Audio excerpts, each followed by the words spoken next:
ஆண்டவர் சொன்னது, ஒருத்தன் என் பின்னாடி வரணும்னா நான் எப்படி பிதாட்ட போய் ஒரு நாள் நான் இவ்வளோ பெரிய ஆள், இவ்வளோ பெரிய குமாரன், எனக்கு எப்படி இந்த பாடுகள்லாம் நியமிக்கப்படலான்னு நான் ஒரு நாளும் கேட்டதில்லை.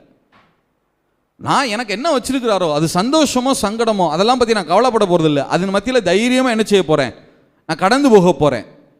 இப்போ என் பின்னாடி ஒருத்தன் வரணும், என்னைய ஒருத்தன் ஃபாலோ பண்ணுறான்னா நான் போகிற மாதிரி தானே வரணும், நான் வாழ்கிற மாதிரி தானே வரணும். அதே போல் நீனும் என்ன செய்ய, உன்னுடைய ஸ்டாண்டர்டு, உன்னுடைய ஸ்டேட்டஸு, உன்னுடைய அப்படியே பொசிஷனு அதெல்லாம் உன் மைண்டுக்குள்ளே வச்சுக்கிறாம அதெல்லாம் ஒன்று, அது இருக்கிறது உண்மைதான், உனக்கு கர்த்தர் அப்படிப்பட்ட ஸ்தானங்களை கொடுத்திருப்பது உண்மைதான்.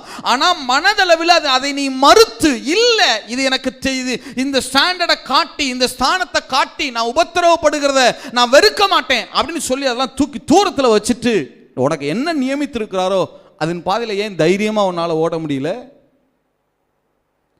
ஒரு சின்ன வியாதி வந்துட்டா எனக்கு எப்படி இப்படி நடக்கலாம், நான் எவ்வளவு ஊழியத்துக்கு கொடுத்தனாக்கும்.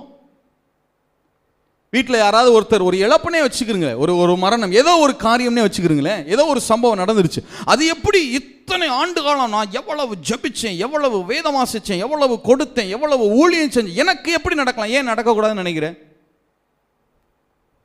எனக்கு நடக்கக்கூடாதுன்னு ஏன் நினைக்கிற? பிரச்சனை என்ன தெரியுமா, நீ நடக்கக்கூடாதுன்னு நினைக்கிறதுனால தான் அது நடக்குது. அப்படிதான் வேதம் சொல்லுது இல்லை?